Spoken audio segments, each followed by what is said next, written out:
이강민의 잡지사 7월호 19번째 페이지.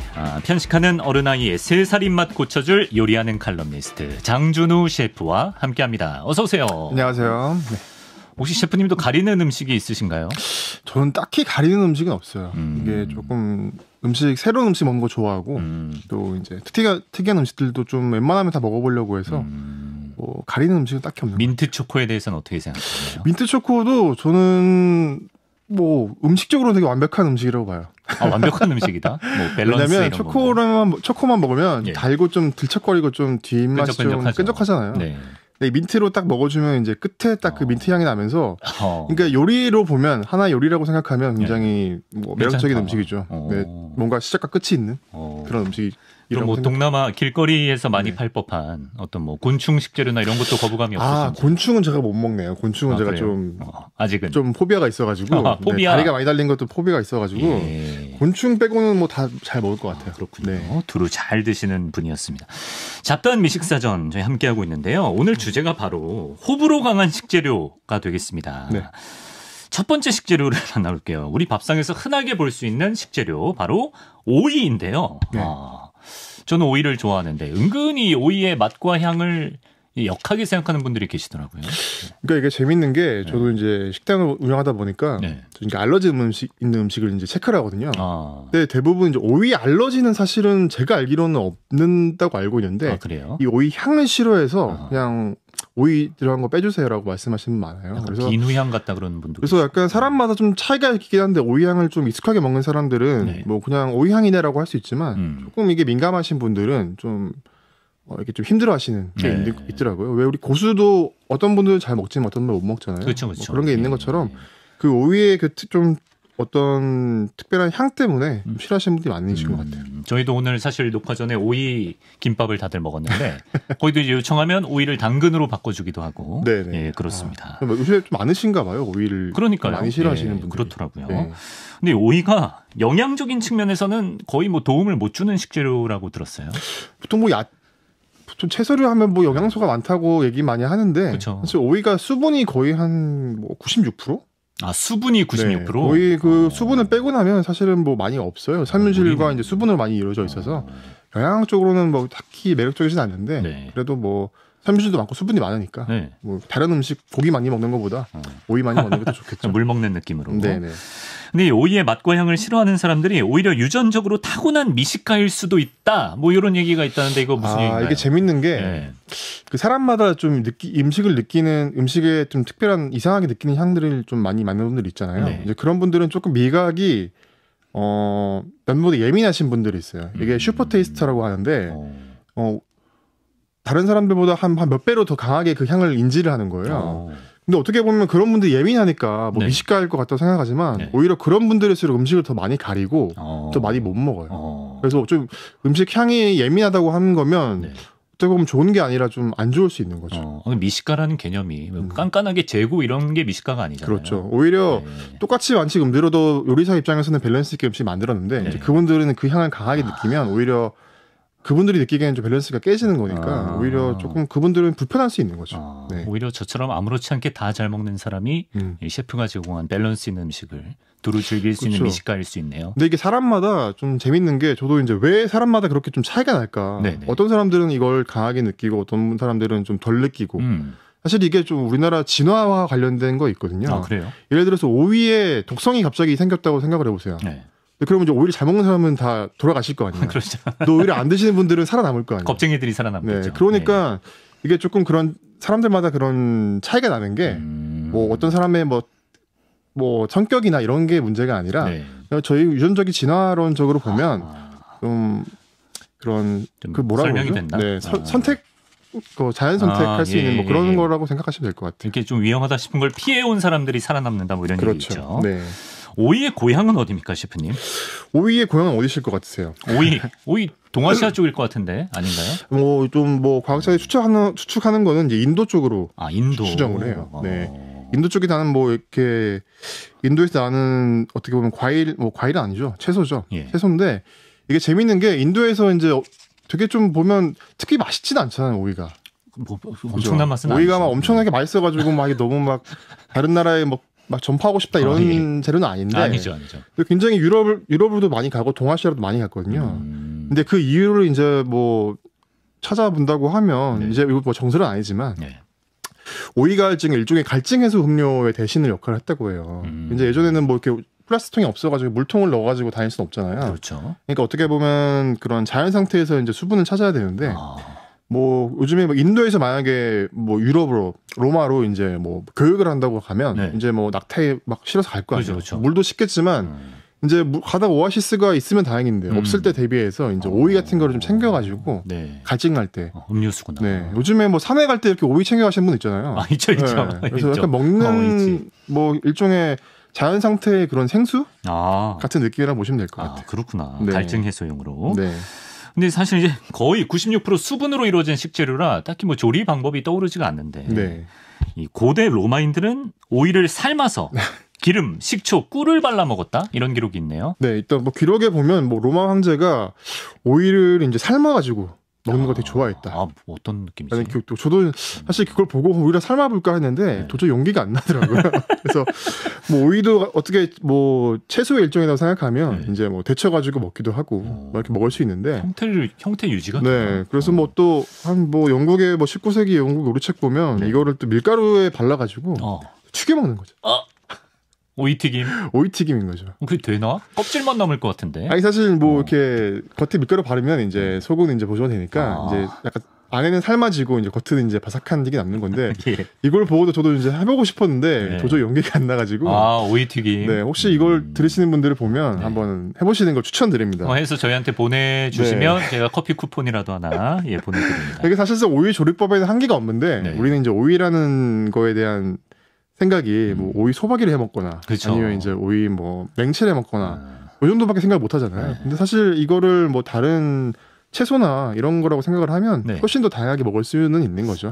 뭐 좋아하는 거 맞는 거는 다른 문제지만. 오이 아이스크림을 만들어 먹는 것도 있다던데 혹시? 오이 아이스크림 저는 괜찮을 것 같아요. 오이 아이스크림은 시원하니. 네, 약간 청량감도 있고 오이가 주는 그 알싸한 그런 향도 있기 때문에. 저렇게 생긴 진짜 오이 색깔이네요. 오이를 그리고 고명처럼 얹어줍니다. 말려서 좋네요. 괜찮을 것 같아요. 저도. 한국이죠, 저기. 한국일까요? 건물이 뭔가 외국 느낌인데. 한국이 아니구나. 외국 같아요. 한국도 요즘에 뭐 젤라또집 되게 많이 생기잖아요. 미국이랍니다. 젤라또집 많이 생기는데 그런 오이 맛 젤라또 이런 거 나오면 재밌을 것 같아요. 저도 한번 시도해 볼 수 있을 것 같고요. 그 정도는. 자, 이렇게 취향에 따라 호불호는 갈리지만 전 세계 어디에서나 오랜 시간 활용되어 온 오이인데요. 가령 이제 일본에선 오이만 단독으로 넣은 김밥을 팔기도 하고 러시아에선 보드카 안주로 생오이를 먹기도 하고 또 튀르키예에선 오이를 술에 싣고 다니면서 파는 게 굉장히 흔하다고 합니다. 그런데 스페인에서 오이를 활용하는 방식이 특히 흥미롭다고 들었거든요. 뭐 특별히 뭐 스페인이 다르다기보다는 그러니까 좀 오이가 청량감을 주잖아요. 그러니까 약간 그 스페인에 가면 가스파초라는 음식이 있어요. 가스파초. 이게 뭐냐면 뭐 일종의 뭐 토마토 주스 같은 건데 그러니까 토마토를 갈아서 이제 여러 가지 재료를 넣고 올리브유, 뭐 토마토 넣는데 오이도 같이 넣어요. 오이를 같이 넣게 되면 이제 오이가 주는 약간 살짝 청량감이 있어서 더운 지방인데도 이거 가스파초를 뭐 차게 먹기도 하지만 이거를 뭐 위지근하게도 먹어도 오이가 들어가면 이렇게 화한 느낌 주는 그렇기 때문에 사실 더운 날 우리가 오이를 뭐 차게 안 먹어도 그 오이를 먹게 되면 굉장히 그런 청량감을 주는 그런 느낌이 있거든요. 그래서 이제 여름에 좀 많이 먹기도 토마토 하죠. 토마토 주스에 오이 올린 느낌이다. 그래서 가스파초는 스페인 가면 너무 더우니까 이제 토마토 스프처럼 많이 먹어서 뭐 약간 오이 냉국 느낌? 냉국 느낌은 아니고요. 아니에요? 약간 토마토 걸쭉한 주스에 오이를 좀 넣어서 갈아 만든 느낌? 그렇게 맛있어요. 한번 생각을 하겠습니다. 그리고 이제 오이를 우리가 식초랑 곁들여 먹을 때가 있는데 그 한때 미국을 대표하는 음식이 오이 피클이었다라는 얘기였네요. 일단 요즘에 오이 피클 하면 뭐 당연히 오이 피클 뭐 이렇게 뭐 누군가 만들었겠지 생각하지만 이게 사실은 만든 지 얼마 안 됐어요. 그래요? 그 전까지는 뭐 가정에서 좀 담그는 그런 방식이었는데 이제 하인즈라는 그 브랜드 아시죠? 알죠. 브랜드 얘기해도 되나요? 하시죠. 저희가 알아서 처리하겠습니다. 하인즈라는 그 유명한 케첩으로 유명한 거기 있는데 거기가 이제 사실은 이제 피클을 만들기 시작하면서 굉장히 유명해졌거든요. 그래서 이제 1890년대쯤 될 거예요. 하인즈에서 이제 오이 피클을 만들어 가지고 이제 대박을 터뜨린 거죠, 일종. 그래가지고 오이 피클 사실 만들기 좀 번거롭거든요. 이게 또 피클액을 또 만들고 오이를 또 손질해야 되고 또 그걸 담그고 또 며칠 동안 있어야 되고 해서 되게 좀 수고스러운데 이제 이렇게 공산품이 나오다 보니까 사람들이 이제 너무 좋은 거죠. 간편하게 먹을 수도 있고 또 이제 서양 음식 좀 기름진 음식이 많잖아요. 네. 그러다 보니까 이제 우리나라 김치처럼 사람들이 다 좋아하게 되면서 네. 이제 오이 하면 피클이 먼저 제일 그렇죠. 연상되는 예. 뭐 그렇게 음식이 된 거죠. 그래도 이제 피자와 함께 늘 딸려오죠. 그렇죠. 저는 개인적으로 말이죠. 중국집 짜장면에 오이 고명이 다시 부활해야 된다고 생각합니다. 어떻게 생각하시나요? 요즘에 안 주나요? 요즘 안 주죠. 요즘에 예. 시켜본 지 오래돼가지고. 짜장면을. 네. 예. 오이 요새 잘 안 올려주고 예. 완두콩도 빠지고 예, 다 빠졌죠. 요즘에 좀 비싸져가지고. 네. 그래요? 네. 그런 이유가 있나? 예. 네. 알겠습니다. 밥상의 호불호 끝판왕 장준우 셰프와 만나보고 있는데요. 네. 이번에도 초록을 먹으면 식재료를 한번 만나보겠습니다. 바로 남자한테 참 좋다고 알려진 아스파라거스를 알아볼게요. 아스파라거스가 남자한테 좋나요? 저 그런 얘기 들어본 적은 있는데 이거 근거 있는 얘기일까요? 아십니까? 글쎄요, 제가 남자한테 좋은 건 뭐가 좋죠? 네, 잘 모르겠네요. 이게 약간 아스파라거스 네. 생김새가 약간 쭉쭉 뻗어서 길쭉해서 그런 썰이 생겼다고 하는데 일단 그 죽순 같은 느낌이라 보시면 될 것 그렇죠. 같아요. 예. 이게 이제 잘하는 것 때문에 남자한테 좋다고. 부끄러워하고 그랬어요. 예. 네네네. 아니면 아닌 거죠. 네. 예, 그렇고요. 근데 우리 아스파라거스는 이제 저 같은 사람은 스테이크 가끔 먹을 때 옆에 그렇죠. 이제 네. 두어 개 그냥 슬쩍 이렇게 놓여져 네네. 있는 그런 걸로 많이 익숙한데 네. 서양에서는 굉장히 자주 먹는 식재료인가 봐요. 아스파라거스가 사실은 유럽에서 되게 자주 먹는 식재료였어요. 특히나 이제 뭐 프랑스나 이런 좀 더운 지방에서 아스파라거스 많이 생기는데 네. 이게 일종의 우리가 보통 봄 하면 우리가 어떤 음식 떠오르죠? 뭐 냉이, 나물. 뭐 나물 떠오르잖아요. 유럽에서도 이제 봄 하면 이제 아스파라거스가 이제 이게 봄에 이게 새싹이 쭉 자라거든요. 네. 이게 이제 봄에 자랐다가 계속 자라요. 그래서 자라나는 거를 이렇게 좀 잘라서 계속 먹다가 그냥 두면 약간 쭉쭉 커져가지고 약간 덩굴처럼 돼요. 잘린 상태에서 또 자라서. 그냥 약간 그냥 어떻게 보면 덩굴처럼 보이는데 이제 이거는 놔뒀다가 그냥 뭐 또 겨울 지나면 또 얘기들 다 죽잖아요. 네. 또 봄이 되면 또 싹이 탁 올라와요. 그런 식으로 그냥 가정에서 그냥 텃밭이 있으면 편하게 이렇게 뭐 콩나물 이렇게 우리가 먹듯이 그렇게 먹는 무한 리필이네. 식재료인데 이게 재밌는 게 이제 굉장히 좀 우리가 아스파라거스를 살사차 먹으니까 아스파라 향이 좀 죽어 있는 게 많아요. 보통 이제 우리가 수입도 많이 하고 하는데 정말 싱그러운 갓 단 이런 아스파라거스는 향이 너무 좋거든요.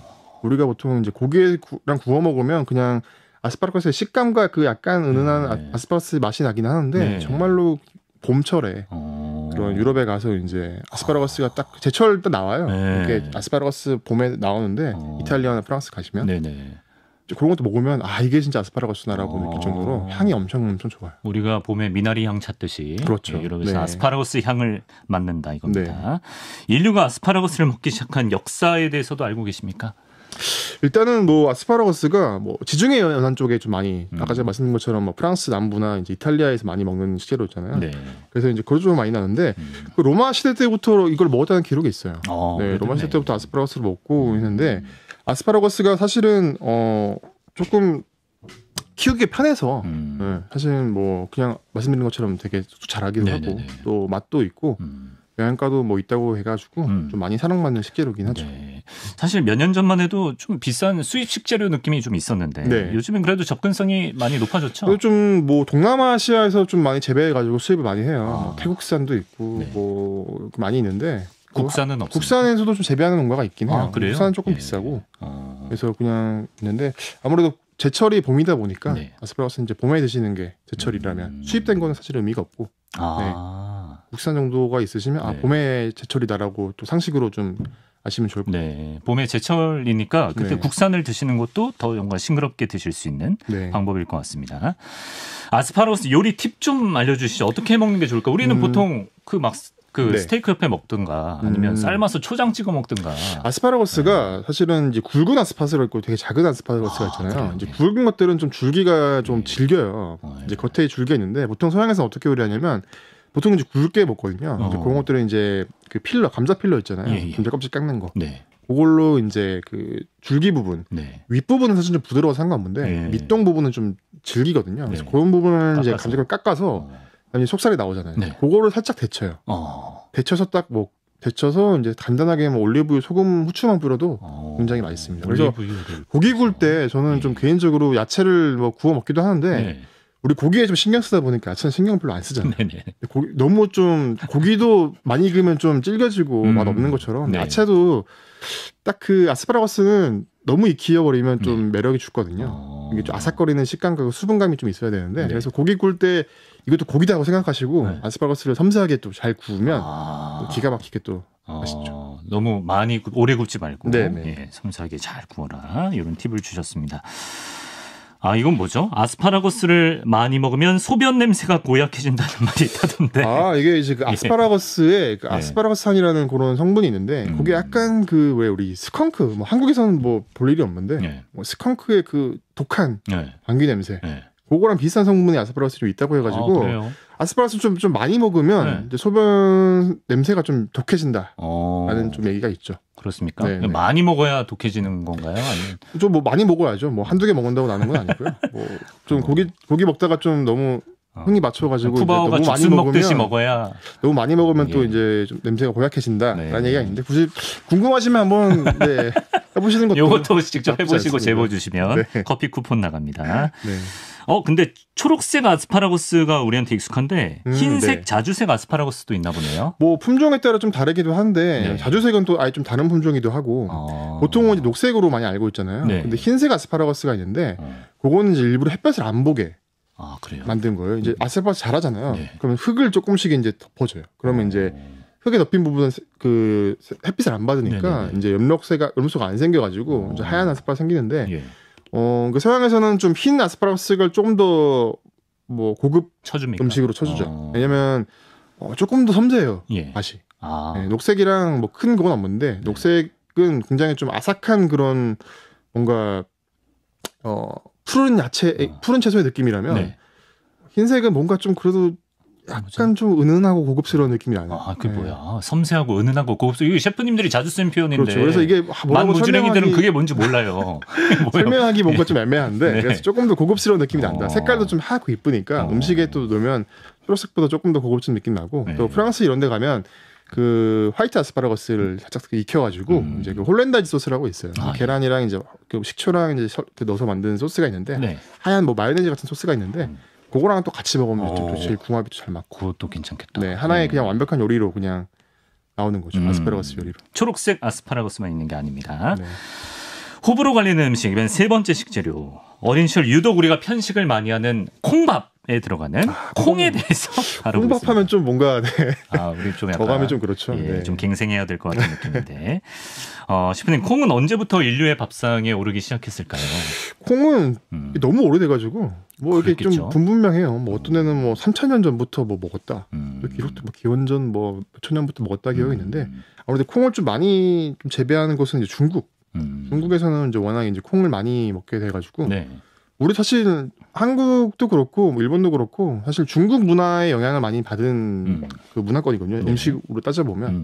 그래서 이제 좀 우리나라도 콩을 좀 많이 서양에 비해서는 좀 콩을 많이 먹는 민족이죠. 근데 뭐 영양적으로는 훌륭한 식재료겠지만 사실 뭐 콩 비린내도 사실 잘 맞는 사람이 있고. 그러니까 이게 콩이 어떤 재료들은 그런 게 있죠. 이제 사람이 먹게끔 해가지고 만들어서 본인의 이제 말 들어서 이제 어떤 식재료가 사람이라고 치면 본인을 맛있게 만들어가지고 이제 사람의 동물에게 먹게끔 이렇게 유혹하는 재료가 있는 반면에 어떤 재료들은 이제 사람들이 못 먹게끔 이제 나를 먹지 마시오 하게끔 이제 굉장히 고약한 이제 그런 성분을 가진 재료들이 있는데 콩은 좀 후자예요. 사실은 사람들이 나를 먹어주세요라고 이제 콩이 이제 선택한 건 아니거든요. 사실 콩을 많이 먹으면 우리가 좀 냄새도 나고, 맞아요. 속도 더부룩해지고, 사실은 콩에 있는 성분이 제대로 안 익혀서 먹으면 굉장히 속에 안 좋아요. 가스도 많이 차고.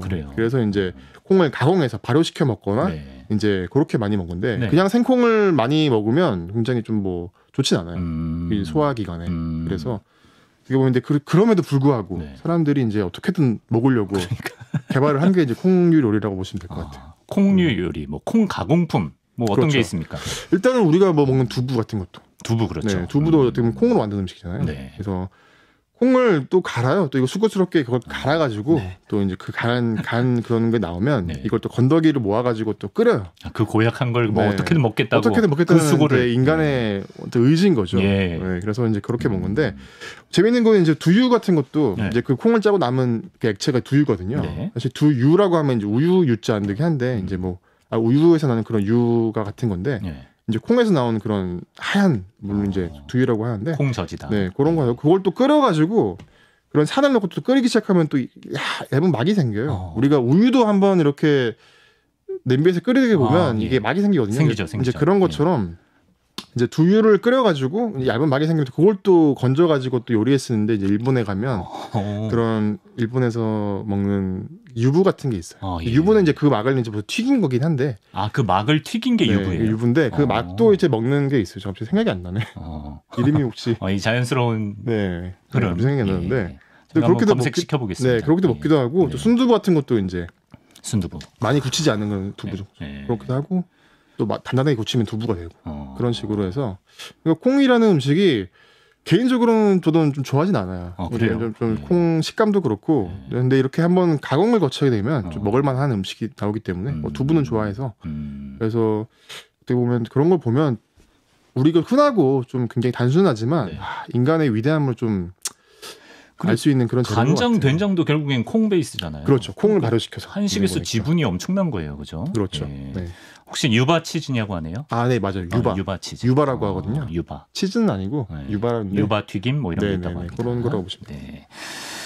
자, 뭐 청국장이나 나토처럼 우리가 콩을 발효시켜서 만든 음식도 이제 호불호가 갈리는 편이라고 하는데 비슷하게 인도네시아에 가면 템페라는 음식이 있다고 합니다. 저도 템페. 네, 좀 흥미로웠는데 템페라는 음식이 있어요. 이제 약간 콩 같은 거 모아서 약간 일종의 뭐 약간 안역한 메주 같은 느낌? 네. 메주 느낌이에요? 네, 콩을 사실은 이거를 이제 그거를 삶아가지고 이제 이걸 이제 짠 다음에 그 균이 있어요. 그 템페 균이 있는데 사실 뭐 어찌 보면 우리 버섯 같은 그런 균사죠. 균사들이 이제 콩을 먹으면서 이렇게 균사를 만들어내는데 어떻게 보면 이제 콩으로 만든 버섯 같은 그런 느낌인데 약간 독특한 게 너무 역하진 않고 우리 뭐 나토 이런 것처럼 나토보다는 향이 좀 덜 강해요. 이제 비주얼은 저희가 유튜브에 띄워드렸는데 약간 땅콩 엿이나 뭐 강정처럼 이렇게 각을 잡아서 이제 메주 형태로 만드는 거예요. 그러니까 이게 메주 형태인데 콩에 이제 그런 텍스처가 살아 있어요. 그러면서 콩을 감싸고 있는 그런 것들이 약간 버섯에서 느낄 수 있는 그런 느낌, 폭신폭신한 느낌,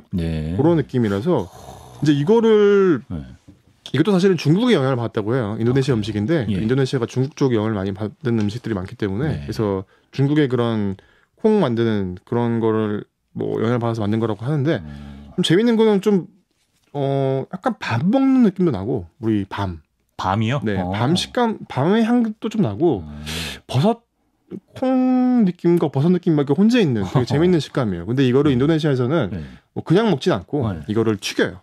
튀겨 먹어요? 튀긴 다음에 또 새콤달콤한 소스를 발라가지고 약간 강정처럼 먹으면 정말 맛있거든요. 진짜 강정. 네, 그래서 요즘에 그런 베지터리언들 많으시잖아요. 그러니까 베지터리언들한테 좀 인기 있는 음식이기도 해요. 네, 이게 뭐 식물성 음식이기도 하니까 그래서 굉장히 좀 독특한 음식인데 나토와 뭐 약간 두부와 메주와 뭐 이런 거 약간 중간 정도 되는 느낌. 끓여 먹진 않고 보통 이제 튀겨서 강정처럼 먹는다. 템페라는 인도네시아 음식이었습니다. 자, 이제 마지막 호불호 갈리는 식재료 만나보겠습니다. 작은 유리병 속에 담겨서 큰 존재감을 과시하는 호불호 찐 끝판왕 엔초비를 만나보겠습니다. 자, 엔초비를 우리가 흔히 멸치로 번역을 하는데 엔초비 뭐 무슨 뜻인가요?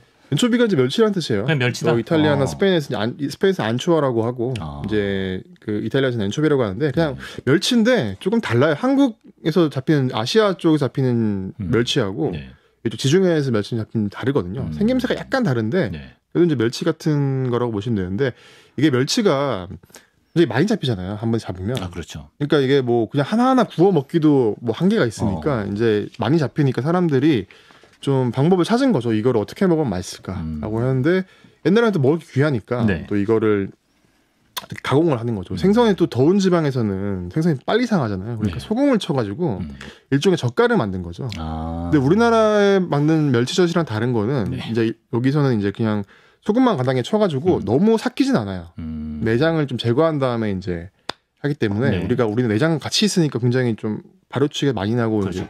되게 많이 나는데 이제 엔초비는 그냥 소금에만 염장해가지고 굉장히 깔끔하게 이렇게 염장한 음식이에요. 근데 우리가 보통 엔초비라고 하면 사람들은 다 이제 소금에 절여서 되게 강하고 되게 짜고 뭐 이런 것만 생각하시는데 엔초비는 식초에 절여서 만든 것도 있거든요. 아, 그래요? 네, 그 멸치를 식초에 절여가지고 하는 것도 있는데, 그거는 이제 소금을 안 쓰니까 짜진 않는데 대신에 이제 생선의 약간 생선 피클 같은 느낌인 거죠. 근데 되게 맛있어요. 딱 여름에 입맛 돋궈주는 맛인데, 그래서 보통 엔초비라고 하면 보통 이탈리아에서 많이 만들거든요. 그래서 이탈리아식의 이제 엔초비, 짭짤한 엔초비 많이 얘기를 하죠. 요리하는 분들한테 엔초비가 약간 치트키처럼 감칠맛 가미하는데 좋다고. 네, 사실은 엔초비가 치즈 같이 거의 그냥 음식의 맛이 좋게 하는 끝판왕이에요. 그러니까 뭔가 감칠맛 덩어리, 뭐 이렇게 천연 미원 같은 그런 느낌이 조미료 정도죠. 네, 그래서 엔초비를 음식에 넣으면 이게 엔초비를 넣으면 이제 그 간도 맞고 감칠맛도 되게 폭발하기 때문에 뭐 어떤 요리든지 되게 어울리거든요.